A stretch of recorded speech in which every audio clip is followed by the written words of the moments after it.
আসসালামু আলাইকুম এভরিওয়ান, কেমন আছো তোমরা সবাই? আশা করি খুব ভালো আছো, সুস্থ আছো। আলহামদুলিল্লাহ আমরা সবাই খুব ভালো আছি। রমজান মাস খুবই ভালো কাটছে। তোমাদের কেমন কাটছে অবশ্যই জানাবে। তো চলো ইফতারের এখানে যে জিনিসগুলো করে রাখছি সেগুলোই তোমাদের সাথে শেয়ার করবো। এখানেও করবো আজকের পান্তারাস। তো ভাবলাম তোমাদের সাথে শেয়ার করা যাক। এখানে 2 কাপ ময়দা নিয়ে নিয়েছি, একটা ডিম দিয়েছি, হাফ কাপ সুজি দিয়েছি, আর পরিমাণ মতো এখানে নুন দিয়ে দিয়েছি। ঠিক আছে, ভিডিও শুরুতে তোমাদের রেসিপি শেয়ার করছি। তো এখানে একটু জাফরং যেটা হয় সেটা দিয়েছি একটু কালারের জন্য। দেন 1 গ্লাস পানি দিয়ে এটাকে ব্লেন্ড করে নিচ্ছি। নেওয়ার পরে দেখতে পাচ্ছ এইভাবে একটা থিক ব্যাটার চলে এসছে। বাট এটা ব্যাটারটা একটু বুঝতে হবে, বেশি থিক নয় আর বেশি পাতলা নয়, একটু মিডিয়াম থাকবে। তো এটা করে আমি দুপুরবেলা রেখে দিচ্ছি রেস্টে, কারণ এটা করতে হবে 1 ঘন্টা ভিজানোর পরে। তারপরে এখানে দেখো আমি এখানে বিফের কিমা করে রাখছি। তো এটা যেটা পান্তারাসের ভেতরে যে পুরটা সেটাই। তো এখানে দেখো একটা ননস্টিকের প্যান নিয়ে নেওয়া হয়েছে, যেটা অল্প একটু তেল দেওয়া হয়েছে। তার উপরে অল্প একটু ব্যাটার এইভাবে দিয়ে দেন কয়েক সেকেন্ড রাখলে এইভাবে ছেড়ে যাবে। দেখো এইভাবে দিয়ে দিলে তারপরে এর ভেতরে যে পুরটা রেডি করেছিলাম সেটা তোমাদের সাথে শেয়ার করা হয়নি। তো এখানে অল্প অল্প পুর দিয়ে হবে, আর যে ব্যাটারটা ছিল সেটাকে একটু সাইডে সাইডে লাগিয়ে দিলে যাতে মানে জুড়ে থাকে, না ছেড়ে যায় ফ্রাই করার সময়। তো এইভাবে রাউন্ড করে দিলে হয়ে গেল পুরো কলকাতা স্টাইলের পান্তারাস। তো অবশ্যই তোমাদের সাথে সমস্ত কিছু অল্প অল্প করে শেয়ার করব, তো ভিডিওটা দেখতে থাকো। তো এখানে দেখো এবার স্যালাডের কাটা হচ্ছে। এখন দুপুরে রান্নাবান্না শুরু হয়ে গেছে। তো এখানে স্যালাড আগে থেকে কেটে রাখা হচ্ছে, আর আমি তো দুপুরবেলা মানে 12টার দিকে সমস্ত কিছু কেটে রেডি করে এখানে রেখে দিয়েছি। তো যখন রান্নার টাইম হয় তখন সুবিধা হয়, জাস্ট রান্না করতে বসে যাই। সমস্ত কিছু কাটা থাকলে রান্না করতে বেশিক্ষণ সময় লাগে না। আর এখানে অনেকগুলো পান্তারাস হয়েছে দেখতে পাচ্ছ। বাড়িতে একটু লোকজন বেশি আছে, আর ফুলুলির জন্য এখানে ডালও বাটা হয়ে গেছে। আর এটা হবে, এটা কি বলে আমি ভুলে গেছি, তো তোমাদের সাথে শেয়ার করব চলো। তার আগে এখানে আমি ছোলাটা প্রথমেই বসিয়ে দিই। ছোলাটা বসিয়ে দিলে তারপর আস্তে আস্তে সমস্ত কাজ হতে থাকবে। আর তোমাদেরকে বলে দিই আজকের কটা রোজা সেটাও তো বলা হয়নি। আজকের 6টা রোজা, ঠিক আছে, সরি 6টা নয়, আজকে 7টা রোজা। 7টা আর 8টার ব্লগ তোমাদের সাথে শেয়ার করবো। আজ দুদিনের ব্লগ তোমাদের সাথে অল্প অল্প করে শেয়ার করার চেষ্টা করেছি। তো চলো এখানে তেলের সাথে পেঁয়াজ একটু হালকা ফ্রাই করে দিয়েছি, দেওয়ার পরে একটু আদা রসুনের পেস্ট দিয়েছি যাতে একটু স্মেলটা একটু ভালো লাগে। তারপরে ছোলার সাথে টমেটো ধনেপাতা একসাথে সব কেটে রেখে দিয়ে, তো তারপরে দেখো কালারটা কত সুন্দর আসছে। আদা রসুন আর পেঁয়াজের সাথে যতক্ষণ একটু মানে ছোলাটা একটু নাড়ালে মানে একটু কষালে আর কি, তো এর কালারটা কতটা সুন্দর চলে আসে। তারপরে যেগুলো ঘরোয়া যেসব মশলাগুলো থাকে, একটু হলুদ, নুন, লঙ্কা, একটু কাশ্মীরি লঙ্কা বেশি দিলে একটু লাল লাল ভাবে একটু বেশি হয়।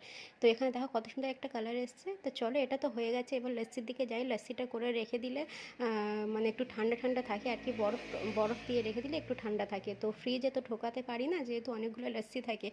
তো ওখানে ওটা করার পরে এবার যে পান্তারাসগুলো ছিল সেটাকেই এবার ফ্রাই করবার, এপারে তো সাইডে এপারে ফ্রুটগুলো কাটছেই। তো যে যার মতো সব এক একটা কাজে লেগে থাকে। বিকাল হলে যে কীভাবে টাইম পাস হয়ে যায় যে বোঝাই যায় না। মানে 2টো 3টে 4টের সময়, 2টোর সময় আমরা সমস্ত কিছু রেডি করে রেখে দিই, 4টের সময় আমরা রান্না শুরু করি।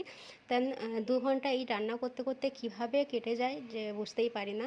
তো এই হচ্ছে ব্যাপার, সকাল থেকে একটু কষ্ট হয়। আর এই ব্লগটা অনেক দিন আমি শ্যুট করে রেখে দিয়েছি, বাট এডিট করতে পারছি না। আমার মেয়ের পরীক্ষা চলছে, তো আর সময়ও হয়ে ওঠেনি। তো আজকের এই আমি জাস্ট ওকে দিয়ে এসে আমি এই ভয়েস দিচ্ছি। আর এখানে বেগুনি করা হবে, আলু বড়া করা হবে, তো যার কারণে ওগুলো সব রেডি করে রাখা আছে। দেন এবার পান্তারাসগুলো আমরা এক এক করে ফ্রাই করে নেব। একদম গরম তেলে দিলে না একটু তাড়াতাড়ি হয়ে যায়, আর পান্তারাসগুলো একটু হালকা তেলে দিলে ফ্রাই করতে একটু টাইম লাগে। আর একদম যখন বেশি তেল গরম হয়ে যাবে দিয়ে দাও, দেন তাড়াতাড়ি তাড়াতাড়ি হয়ে যায় 2-3 মিনিটের মধ্যে। আর এখানে একটু মচমচেভাবে বের করব, কেন পান্তারাস কিছুক্ষণ রেখে দিলে সেটা নরম হয়ে যায়। এখন যখন আমি লাল করে এখানে বের করেছি তো তখন একদম মচমচে ভাব ছিল। তো এই হচ্ছে ব্যাপার, খেতে খুবই সুন্দর লাগে। বাট তোমাদের সাথে যে ভেতরে যে পুরটা কিমাটা শেয়ার করা হয়নি, তো ওটা পরে কোনো দিন ভিডিওতে শেয়ার করে দেব। আর এখানে দেখো কতটা সুন্দর কালার এসছে, একদম মচমচে ভাব এসে গেছে। বাট যখন খেতে গিয়েছিলাম ইফতারের টাইমে তখন একটু নরম হয়ে গিয়েছিলো। এই হচ্ছে ব্যাপার। তো আজকের কটা রোজা তোমাদেরকে বলে দিই। আমি যেদিন তোমাদেরকে ভয়েস দিচ্ছি আজকের হচ্ছে 12টা রোজা, ঠিক আছে। আর আমি তোমাদের 7টা থেকে 8টার যে রোজার ভয়েস আমি এখন দিচ্ছি। তো রমজান মাসে আমাদের বাড়িতে কেউ না কিছু এরকম রান্না করতে থাকি। তো রমজান মাসে ইবাদত করা হয় প্লাস একটু খাওয়াও হয়, কেন এমনি কোনো দিন রেগুলার দিনেতে এইসব অতটা খাওয়া হয় না, মানে যখন ইচ্ছে হয়। বিশেষ করে এইসব যে রেসিপিগুলো সেগুলো তো রেগুলার টাইমে হয়ই না, এইগুলো হয় রমজান মাসে আমাদের বাড়িতে, এগুলো হয়। তো তখনই একটু খাওয়া হয় আর কি। তো চলো বাকিগুলো এখানে দেখো ফ্রাই করা হয়ে গেছে, খুব সুন্দর কালার এসছে। তারপরে এখন বাজে এখন 20 মিনিট বাকি আছে আজানের, এখানে ফুলুরিটা ফ্রাই করে নেওয়া হচ্ছে। আর এটা ছাড়া আমাদের ইফতার আনকমপ্লিট। তো এখানে বেসনও গলা হয়ে গেছে, এর মধ্যে একটু কালার দেওয়া হয়েছে যার কারণে এরকম একটু কালার কালার লাগছে। তো বেগুনি একটু মানে দোকানের মতো হবে আর কি, সেটাই ভালো লাগে দেখতে। আর ওই জন্য এখানে একটু কালার দিতে একটু কালারটা সুন্দর লাগছে আর কি, কালার না দিলেও চলে আর কি, ওখানে একটু কালার দেওয়া হয়েছে। তো সাইডে তো এটা হচ্ছে, আর এখানে যে বেগুনি আর পেঁয়াজি, সেটা পেঁয়াজি নয় সরি, হ্যাঁ যখন বেসন বেঁচে যায় তখন পেঁয়াজি করে নেওয়া হয়, মানে জিনিসটা রাখলে তো খারাপ হয়ে যায়। তো চলো এবার বেগুনিটা ফ্রাই করে নিই। আর তোমাদের কি ঈদের শপিং হয়ে গেছে? অবশ্যই কিন্তু জানাবে। এখন আমাদের বাড়িতে শপিংই হয়নি, মানে ঈদের শপিং হয়নি, যে ইনাইতে যে এক্সাম হচ্ছে ভাবলাম এটা শেষ হয়ে গেলে তারপরে আমি এক এক করে সব কিছু শুরু করব। অনলাইনে কিছু অর্ডার দেওয়া আছে, বাট রমজান মাসে জানি না ঈদের বাজারে তো জিনিসগুলো না অনেকটাই লেট দিচ্ছে, মানে ডেলিভারি অনেক লেট দিচ্ছে, প্রায় 2 থেকে 3 সপ্তাহ হয়ে গেছে অর্ডার দেওয়া আছে, এখনও শিফটে পড়ে আছে। তো এই হচ্ছে ব্যাপার। তো ইনায়েতের এক্সাম হয়ে গেলে তারপরে টুকটাক করে সবার জন্য কিছু কেনা হবে, তো ওর কারণে সমস্ত কিছু আটকে আছে, মানে একটা ঝামেলা একটা ব্যাপার হয়ে গেছে। এই এক্সামটা যদি হয়ে যেত আগে তাহলে ফ্রি হয়ে যেতাম।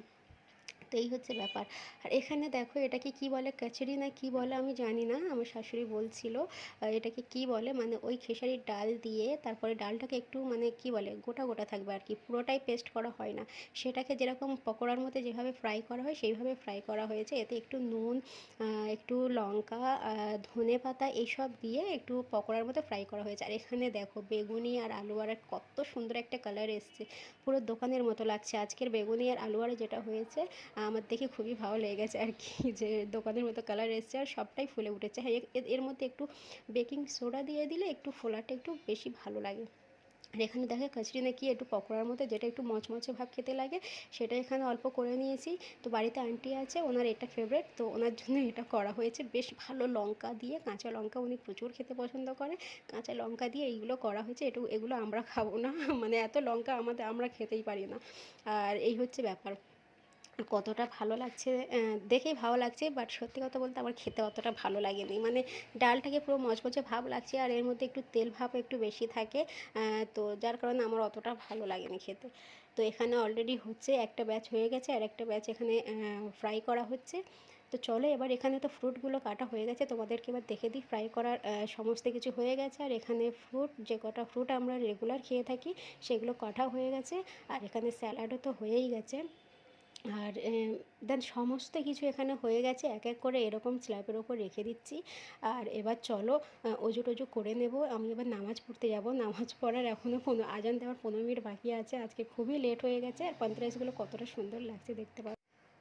তো আলহামদুলিল্লাহ আজকের ইফতারে অনেক কিছু হয়ে গেছে, মানে একটা একটা করার ইচ্ছে থাকে। এখানে বললাম না যে বেসন বেশি হয়ে গেলে পেঁয়াজি হয়ে যায়, তো পেঁয়াজির এই অবস্থা হয়ে গেছে তো দেখতে পারো। তো চলো এবার ইফতার লাগিয়ে দিই, তোমার সাথে বকবক করতে গিয়ে ইফতারের টাইমও তো হয়ে গেছে। তো এখানে ইফতার পুরোটা লাগিয়ে দিয়েছি, আর এর মধ্যে থেকে যাদের যাদের তোলার থাকে তো তাদের তুলে নেওয়া হয়েছে। আর তারপরে এখানে এইভাবে রেখে দেওয়া হয়েছে।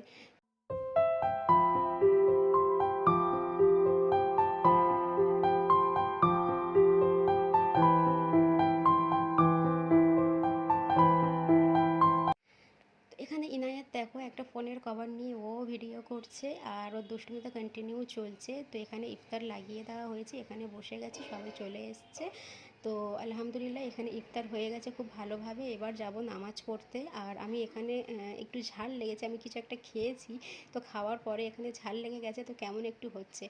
আর এখানে এবার নামাজ পড়ার টাইম হয়ে গেছে। আর এই যে আবহাওয়াটা এখন রয়েছে, মানে হালকা ঠান্ডা হালকা গরম, আর তার কারণে আমার মুখে যে কীরকম একটা হয়ে গেছে তোমাদের কি বলবো, মানে নারকেল তেল দিয়ে রয়েছি, যা দিচ্ছি মানে জ্বালা করছে আর কি।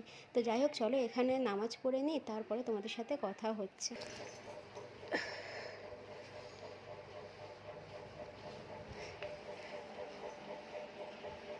তো এটা হচ্ছে পরের দিনের ভিডিও বিকালে রান্নার টাইমে। আজকের হচ্ছে ৮টা রোজা। তো কালকের ব্লগটা এন্ড করা হয়নি, তো আজকের ব্লগটা আমি এন্ড করব। ঠিক আছে, ইনায়েত এখানে রেগে বসে আছে, জানি না কি হয়েছে, আমি জিজ্ঞাসা করছি তো ওইভাবে ও বসে আছে আর মোবাইল দেখছে। ও ঘুম থেকে একটু উঠলে ওইভাবে কিছুক্ষণ বসে থাকে, তারপরে কোথায় গিয়ে ঠিক হয়। আর এখানে একটু গায়ে হাত দিচ্ছি বলে রেগে যাচ্ছে, দেখো। মানে ওর যখন ইচ্ছে হবে ও তখন ওইভাবে আমাদের কাছে আসে, আর ওর যখন ইচ্ছে হবে না ওর সাথে যতই বকো ওইরকম করবে, পা ফা ছুঁড়বে। তো এই হচ্ছে ব্যাপার, এর সাথে একটু বকবক করতে গিয়ে তোমাদেরকে দেখাই চলো। এখানে ইফতারগুলো ডান হয়ে গেছে, আজকের আর ইফতার তোমাদেরকে দেখাতে পারিনি। এখানে হয়েছে নারকেলের চূড়া, যেটা চিড়ে আর নারকেল আর চিনি আর দুধ দিয়ে তৈরি করা হয়। আর এখানে ফুরলিত হয়েছে, চানার কালারটা আজ খুবই সুন্দর হচ্ছে, একটু তেল তেলে ভাব হয়ে গেছে, মানে একটু তেল বেশি হয়ে গেছে। আর এখানে তো স্যালাডই আছে মানে ফুরলি দিয়ে খাওয়ার জন্য। আর এখানে ফল রয়েছে, ফলগুলো সমস্ত কাটা হয়ে গেছে। আর আজকের হয়েছে স্প্রিং রোল। তো রোলটা এখানে অলরেডি তোমাদেরকে দেখানোই হয়নি, মানে রেসিপি শেয়ার করবো ভেবেছিলাম আর করাই হয়নি।